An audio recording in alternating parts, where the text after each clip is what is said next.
Ayan, arin nga ni. Maray pa, aramon niya to unyan sa DCGB. Nata, ano man dapat kong maaraman dyan? Ata, magdaog kita. Aramon niya to ang kakaibang mga informasyon, mga istoryang mapapakinabangan baaguan pangudtuhan. Totoo yan! Uya na ang programang Aramon Yato digdi sa DCGB. Kaiba si Mardela, Aramon Yato.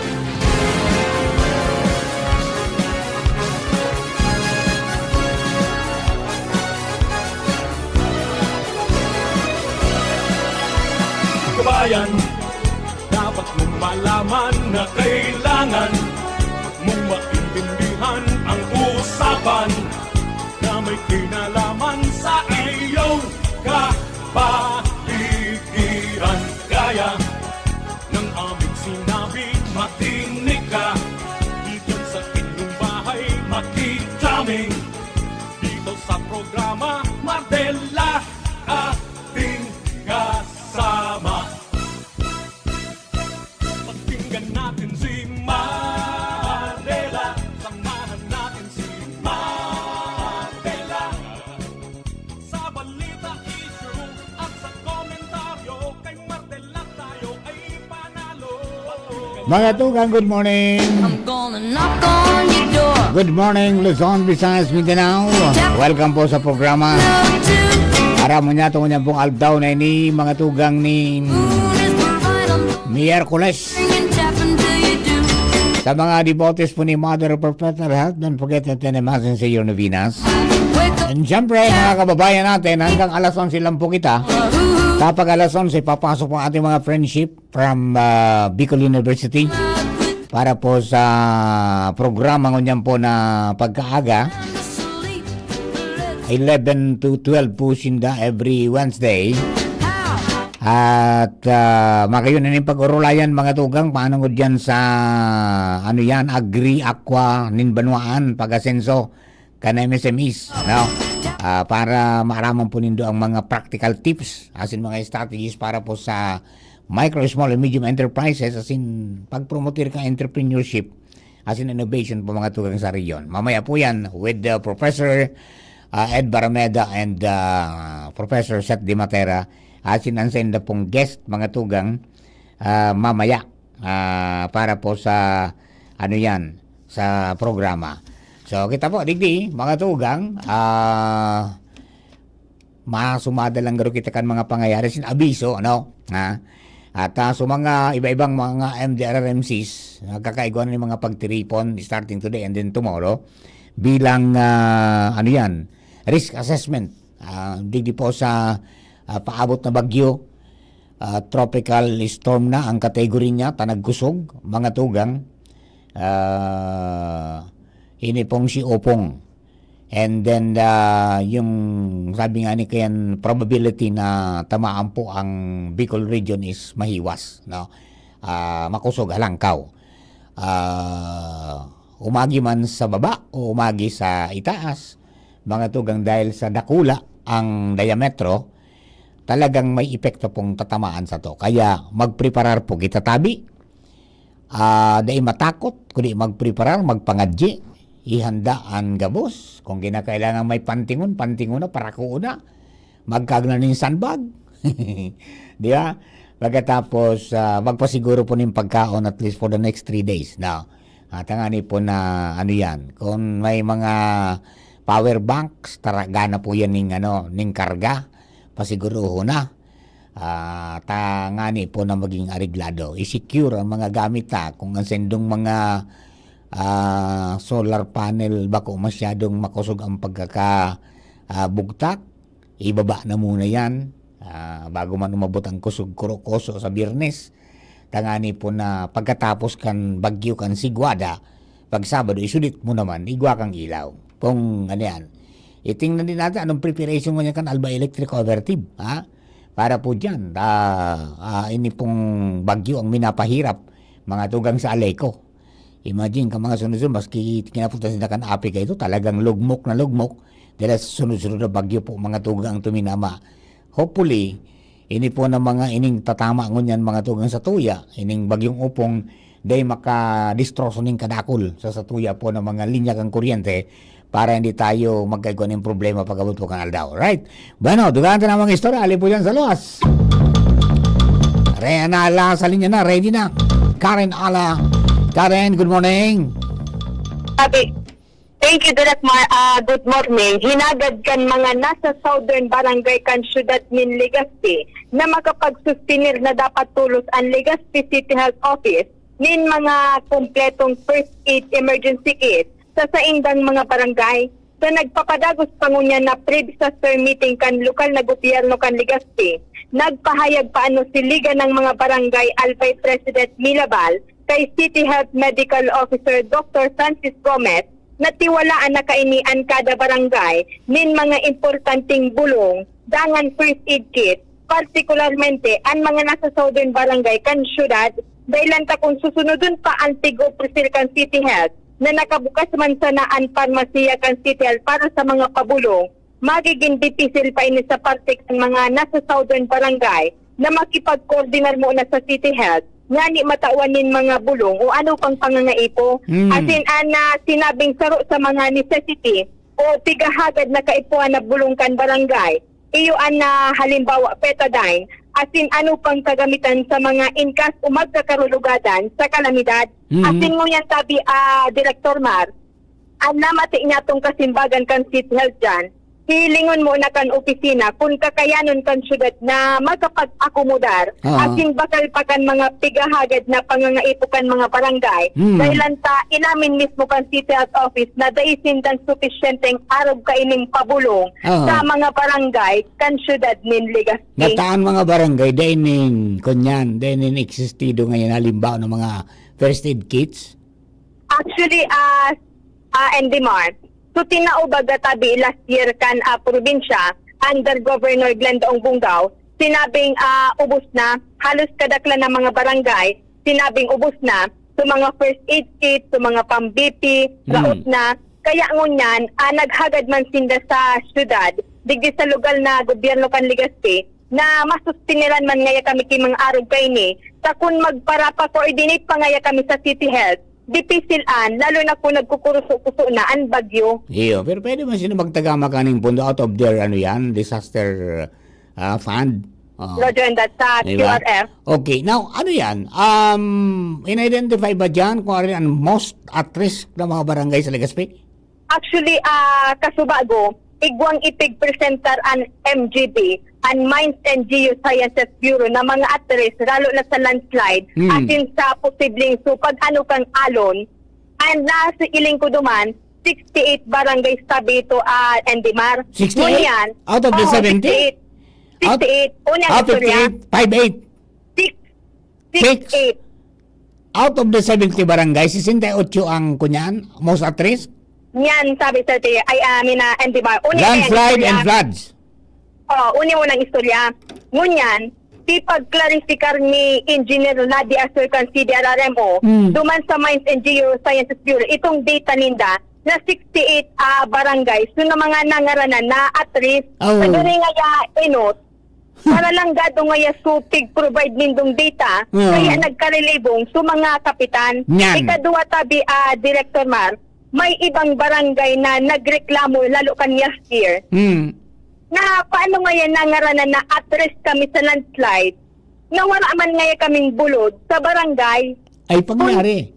Kung kaya, kasubago, medyo misleading, provide kan MGB na data na 68 na barangay, Iyo. sa mga at-risk. Kung sabihin, sa tintang barangay, duwa sanaan ayahay. Oh. Nangyayari sa Makangalan. barangay. Kaya, Director Mar, although sa pangapangbaha, permi ng, ang lalo sa mga natadig di sa baba, permi ng tatamaan ganta, nasa, below sea level kita. Opo. Pero pagkabot naman sa landslides, yan, sa mga bulod na parte, yan, pwede, may mangyari man agad. Nangaranan nga ni, Sabang, Barangay Sabang, at rest niya sa landslide ini, sabi kang MGB. Pangyari. Paano man ngaya magkaigwa ngaya kilandslide dyan? Kasi man ngaya kaming bulod. Patag na Kaya- patag. Pa or storm surge pwede yan. Oo. Ano yan, naunang bitan man sa mga lahar prone areas. So sa buyuan tabi, Naputol na si Karen. Buyuan, Mataanag, Bunga, Padang, Mabinit. O, di ba? Pawa, Garo. Yan, mga areas yan sa may mga Hello, kamayon unit. Okay, go. Oh. Ining sa tibok na part. Ah. Babalikan man tabi ni Director Mar, sakay puan talagang iklarifikar. Pero to buyuan ka subago, nagtaram kung safe man sinda sa lahar, kung sidirang na inibaga tabing buyuan, igwadan so na i-report na so sa quarry, ditan baga tabi yan, Director Mar, Ah. taod, mag-urulay man gila yun, kaiba itong MGB, nga ning i-clarify ng gad mismo, kung sisay talaga ang mga barangay sa syudad ng Legazpi, ang talagang at risk sa baha, and Yan. then sa lahat. Risk assessment yan para makapag-prepare kung saan pwedeng i-evacuar. Naputol na si Karen. Nagputol-putol na linya ni Karen. Hello, Karen! Okay na? Nawala na.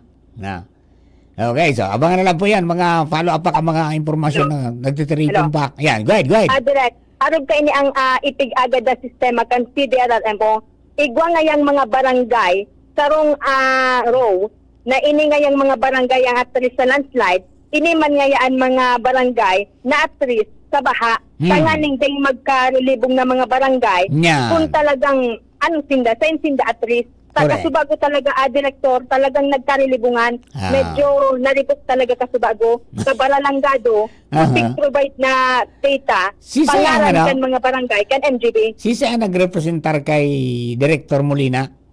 Di ko na agad tabi, Director Marso pangalan. Ang matibay ko ta dyan, si Engineer Arlene Danao. Arlene Aba. Dayaw.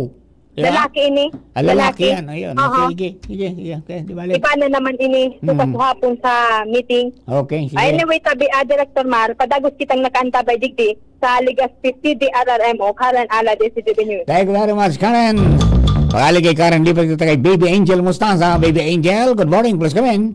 Yes, maray na pagkaaga sa Mar, maray na pagkaaga sa kuyang mga paraan tabay.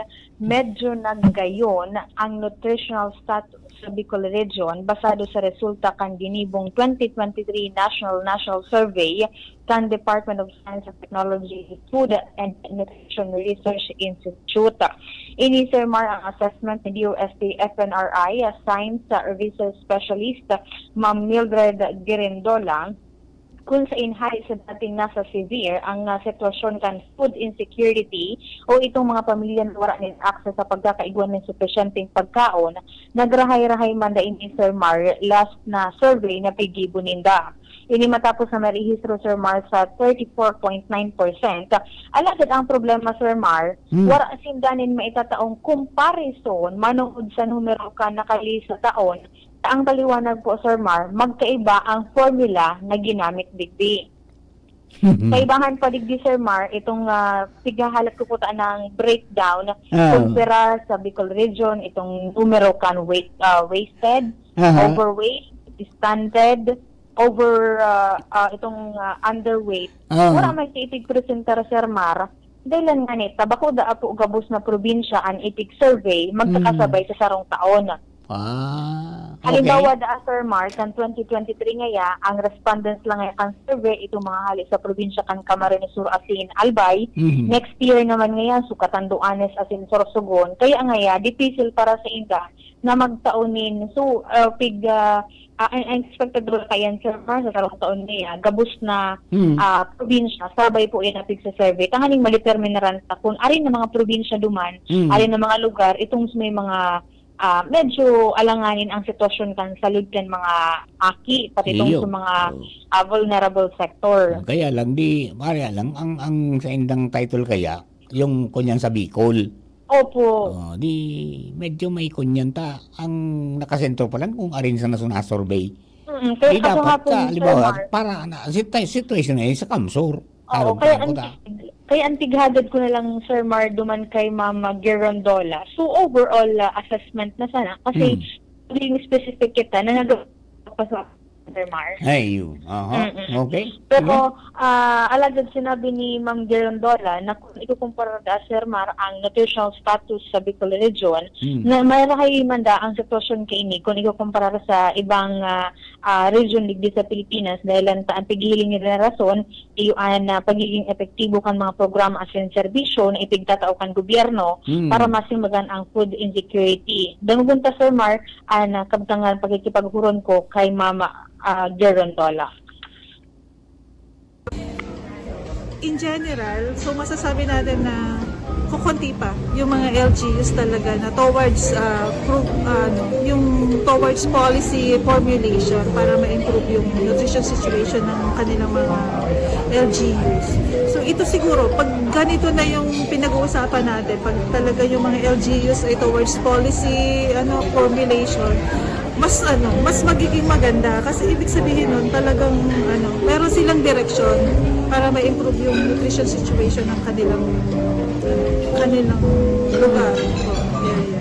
At message mo lang sa mga LGUs and other government agencies regarding po dito. Ayan, so ang mensahe ko, sabi nga natin, yung pag-improve ng nutrition situation ay hindi lang nagagawa ng isang sektor lang o ng isang tao lang. So kailangan natin mag-usap-usap. We need to converge our efforts para magkaroon siya ng impact. Kasi yung nutrition, yung pag-improve ng nutrition, hindi siya mangyayari overnight. So hindi yan katulad ng isang waiting shed or na covered court na ilang araw matayo, nandyan na. So yung impact ng mga programang ginagawa natin sa nutrition ay dahan-dahan, matagal at dapat sustain yung action para makita natin na yung isang batang kulang sa pagkain, kulang sa timbang, kailangan hindi lang yung feeding program for example, hindi lang siya nangyayari ng 5 araw or 10 araw. Kailangan niya ng 120 days na sustained na pagpapakain. So ganun ang sustained yung effort. Dapat consistent talaga na may ginagawa tayo para may makita tayong resulta na maganda para sa ating mga kabataan. So yung nutrition talaga ay kailangan natin parang paulit-ulit na yung magandang nutrition para sa ating mga kabataan ngayon ay para sa ating kinabukasan. So kailangan natin magtulong-tulong para matugunan yung problemang ito ng ating bansa. So yan po Sir Okay. Mar. Matagal na laban. Hindi pwede yung saruan sa isang bagsakan lang. Opo. Dapat Tapos, tuloy-tuloy. Tapos kayo po ng pagtarabangan. Yan. Okay? Yan po Ayos. Sir Mar, ang mga istorya pa hali sa luwas, Angel Mustaga, DCG. Thank you very much, Baby Angel. Mientras tanto, nasa linya man si Joshua James Bino. Joshua, good morning. Go! Yes, Sir Mar. Good morning. Good morning sa mga parantabay. Sa dagdag niya itong bareta, Pidsuisyon kan Department of Agriculture o DA Bicol sa paagi ni spokesperson Madam Lovelia Guarin na itong mga dating umahan Sir Mar na ngunyanday na mapapakinabangan. Ang suisyon i-convert sa panibagong teknolohiya, arrogant fish pond, o kaya iba pang pwedeng mapakinabangan kay ni. Sigun kaya tabi Sir Mar kay Madam Guarin, ana programa ko niyan kan Department of Agriculture, iyo an pag-distribute ng mga seedlings o kaya mga kinakaipuan ng mga bagay sa pagpupuon. Tabi Sir Mar, nayapot kaya niya to kung ano ang plan o kaya programa lamang kan Department of Agriculture para matabangan itong mga paraoma lalo na sa tercer distrito kan Albay. Nasagkod ko niyan, dahil na nakakapag-uma sa sentang mga daga, natambo na kan dugi dahil sa baha kan uminagi pang bagyong Christine. Sigun kay Madam Guarin, may mga training man na tigo-presir an sa indang ahensya, hinaputangani, pigti-training lamang an farmer, halimbawa hali sa pag-umanin paroy, mabalyo sa pag-fish pond, maka dahil masyadong tatao. Sigun sa iya, sa paagi kan ATI, may training na tigatao para sa mga paraoma. Asin, siring mantabi Sir Mar, sa mga paraoma, halimbawa digdi sa probinsya kan Albay, na gustong magagadin asistensya, mag-letter sana direkta sa Regional Office kan Department of Agriculture. Asin sinda, tatawan ni na asistensya, hali mismo sa opisina kan Regional Director. Dawagon pa Sir Mar, ang kasimbagan sa tuya ni Madam Lovelia Guarin kan Department of Agriculture Bicol. Market Road sa DPWH for implementation and funding. And yun naman pong sinasabi ninyo na hindi na po siya suitable for rice. Ngayon po kasi ang DA ay nag-focus na lang po ang ating programa ng pamimigay ng production input like yung mga binhi ng palay na hybrid rice sa mga clustered areas po na nakikita natin ang feasible na magiging maganda yung production para hindi masayang. And binibigay po ito sa mga clustered association na merong nagmamanage kasi mas maganda po yung performance ng mga association kung merong magandang track record and may nagmamanage and hindi na po doon sa mga individual farmer. Pero yung mga individual farmer, pwede pa din pong makahingi sa DA. Yun naman pong certified seeds yun together with PhilRice kasi may target po tayo under RCEP para sa mga individual farmers yun, yung certified seeds. So yung hindi na po suitable, nire-recommend namin na ibang technology like sa BIFAR, gawin na lang fish pond or pwede din na ibang organic agriculture or yung hydroponics, mga ganun po. Meron pa sana pong dalawang presentation from DA, kasama po sana yun, kung mahihintay po ninyo. Pero tinitraining ba sila ma'am? Kasi from rice to fish pond? Oo, may mga training po kasi meron naman training arm ang DA, like yung Agriculture Training Institute. Sila talaga po yung training arm ng Department of Agriculture. Pwede naman po sila kung hindi pa sila mag-letter lang po sa aming Director, Regional Executive Director Rodel Tornilla para mapuntahan po namin sila, matulungan sila direct from Regional Office kung hindi pa po nakakolaborate sa Municipal Office. Okay. Yan tadi Sir Mar, napahayag kan Department of Agriculture Bicol napot man yato kasod may kinaraman sa nasabi ng concern kan mga paraoma sa Tercer Distrito kan Albay. Yan tadi Sir Mar, ang dagdag niya tong istorya, Joshua Bino, DCGB. Thank you very much, Joshua. Mga to, and that ends our program for today. Hello kay Kuya Bob Gadlano, sila man kay partner King Rinaldo.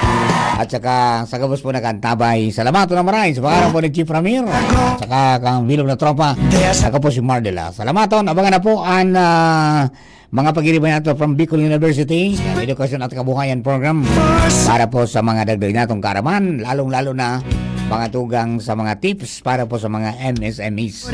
Maya-maya po yan. Kaya po ka boss. Thank you and bye-bye.